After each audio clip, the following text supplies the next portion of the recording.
There's only one thing to talk about concerning Red Bull, Punk. What about CJ Truth?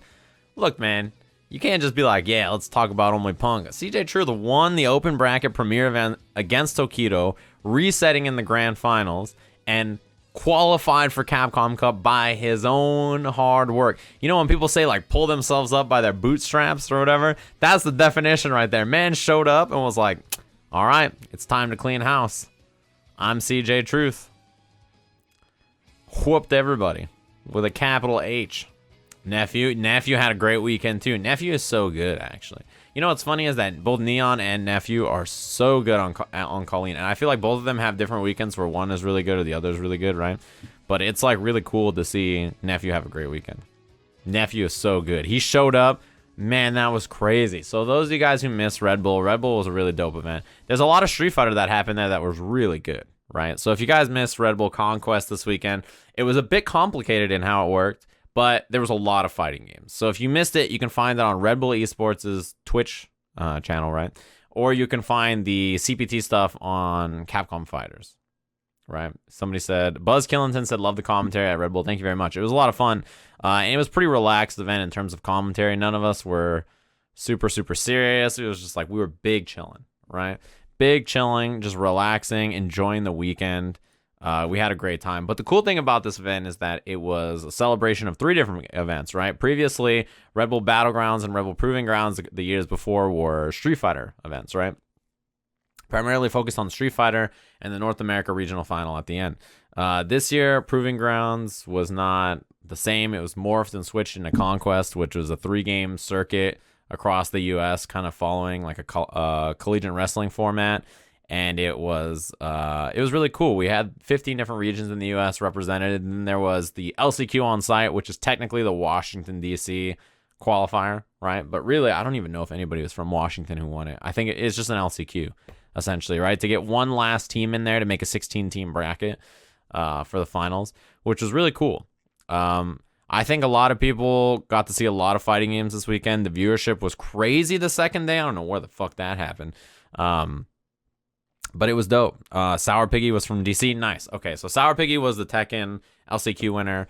Shine won with Potemkin and Guilty Gear. And Nephew won in Street Fighter. Nephew, who, by the way, this is crazy. He was like, yeah, I came in. I had like 3 hours of sleep. I had flight issues. Won the LCQ, right? And then he was playing in the other tournament like the same day, right? He made top 8 in the other tournament. It was crazy. So in the...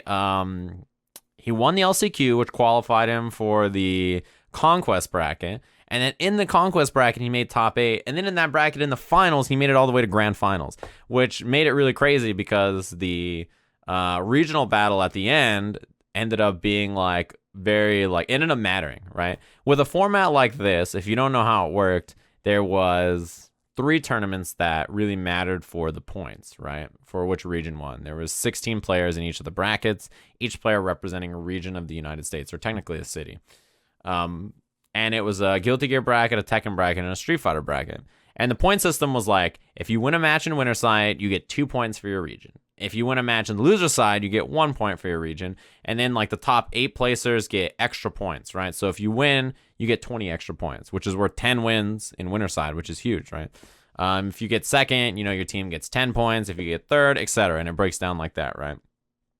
So Guilty Gear happens. Dot Nova wins for Atlanta. That was really cool, right? Dot Nova got the W, especially when you have like Lost Soul in the bracket. You have Kid Viper in the bracket. You have Bears in the bracket. You have so many strong U.S. players. Kizzy, there's like really, really good players in this bracket. Dot Nova got the W, which was really cool. Wins it for Atlanta. Atlanta shoots up to the top, right? Didn't start the top 8 in like the top 3, I think, but like shoots up to the top because of that win. And everybody's like, oh shit, this is a big deal. Atlanta's on the board. And Atlanta had Neon in the Street Fighter tournament. So it was like, oh, is Atlanta going to win? Like, who knows, right? Second bracket happens. Jimmy J. Tran clutches it out for Oakland, right? NorCal. He gets the W. And then, like, the final one, it's like Oakland's right here. Like, New York is, like, getting pretty close because Lost Soul did super well in Guilty Gear. Like, and Punk is still in. And so, like, when it came to the last bracket, it's super fortunate it worked out this way. Because with a tournament like this, you never know what's going to happen, right? In terms of like points, in terms of scoring, it could have just been that one team blew everybody out of the water. and we were like, oh man, this region is unstoppable, right? That was certainly a thing that could have happened at Red Bull this weekend. It could have just been like, man, this team fucked everybody up. Well, I guess this region's pretty good, right? But it just turned out that in Street Fighter, like LA was close, and LA had a person in winner side top 8. New York was close, they had a person. Atlanta was close, they had a person in. Oakland was close, they had Samurai in, right? So it's like every single person had, like a lot of the top teams that were in point contention had somebody still in, which was really cool. That's what I really liked about that event. So if you're confused and you want to ask questions about it, you can, as I'm explaining it. But it was cool. It was cool that it worked out that way, that we had a good finals. And it ended up being like NorCal and New York were super close at the very end. It ended up coming down to Punk clutching things out, which was really, really fun to watch.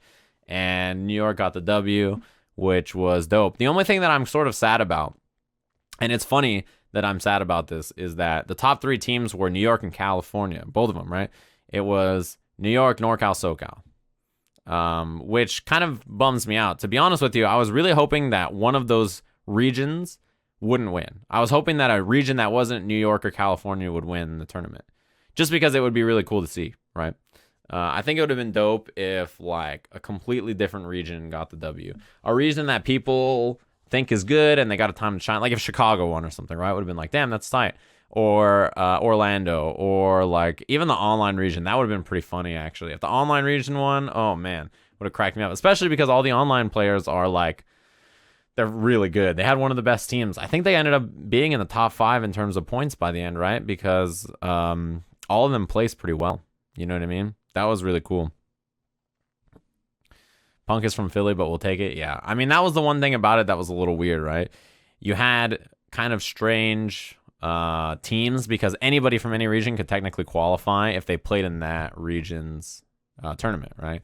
So that's why I kind of liked the first year, the way Proving Grounds repped different regions was that you would have tournaments throughout the year. You'd have one monthly a year that counted for points, and then the team that repped at the end of the year was like based on those points, right?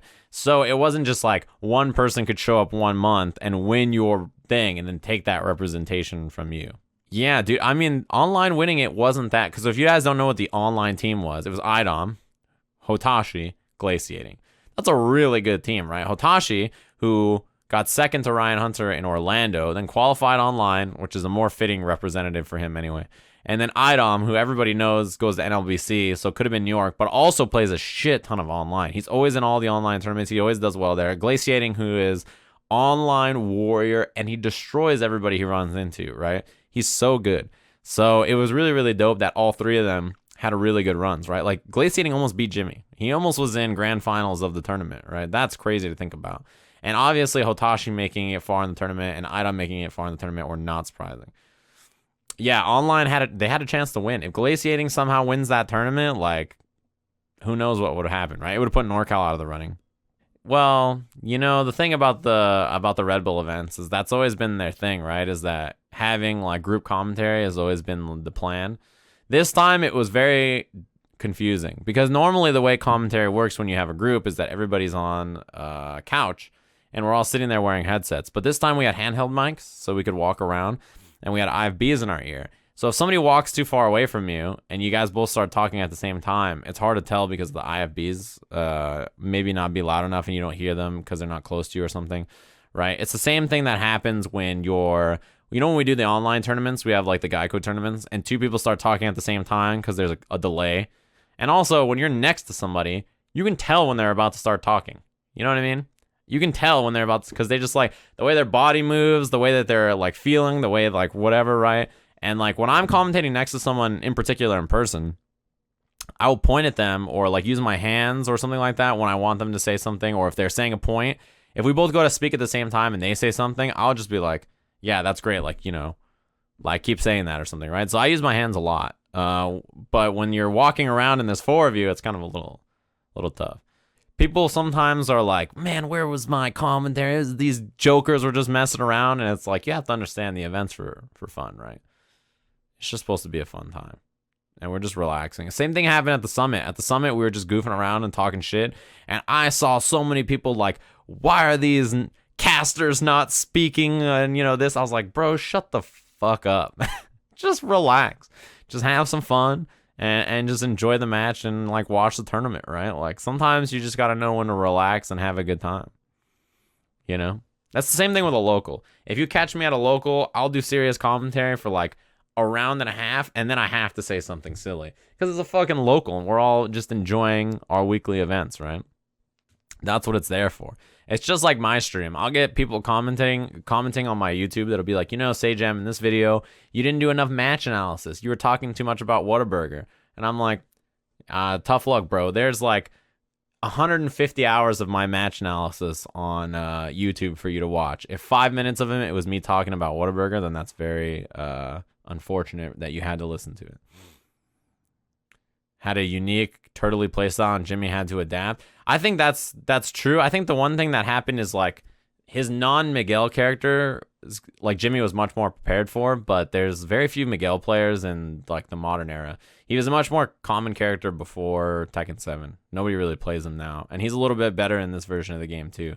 So yeah, I think it was one of those things where like Jimmy is, he doesn't play online, so I'm sure that he's never played against this dude before, so stylistically, he just had to adjust. And just like every region has different styles that you sort of have to get used to, like online players have their own sort of style, right? And they're very hard to read, I think, because of that. I think that was a really cool set to watch because of that. It was one of my favorite sets of the weekend because it was such a surprise, right? I think Jimmy versus Joey Fury going final game, final round, being a close set, being like really compelling set was really fun to watch. And one of my favorite things about the Joey Fury versus Jimmy set is afterwards, like I asked him about low soccer kick, and I was like, bro, he was low pairing your low soccer kicks like crazy, and you just kept doing it. And Jimmy's response was so perfect because he was like, at some point it became like a pride thing where it was like, I don't want to stop doing low soccer kick because like I can't handle the pride of letting him shut down that option. Like I just have to keep doing it. You know what I mean? Like it was like a pride thing of like who is going to stop first? Like who's going to stop doing this little soccer kick or who's going to stop low pairing first, right?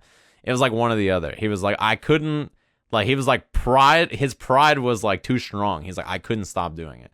I had to just keep doing it because like this motherfucker just kept low pairing me and like I just couldn't stop it, right? Like, yeah, it's like, exactly. Can't let them win the small battles. Exactly. It's like, you piece of shit. You're just going to keep low pairing me? Fine. I'll just fucking do it again. What are you gonna do? I'll wait, then I'll do it again. Like he just kept doing it. It was great. That's what he said. That was he said that was what he liked about the set, was that it felt like that.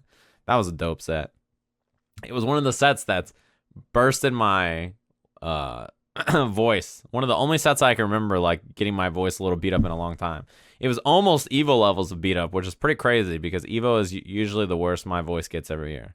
But anyway, the tournament was dope. That was just the smoke. Oh, man, I hate this shit. Why is it that all esports events want fucking the tournament to smell like a Halloween store? They just pump smoke into that bad boy, and I feel like I'm shopping for fucking shitty $15 costumes at a Halloween store. I hate smoke. Why are you pumping smoke into the venue? Everything on California is already on fire. I could see smoke outside my goddamn room.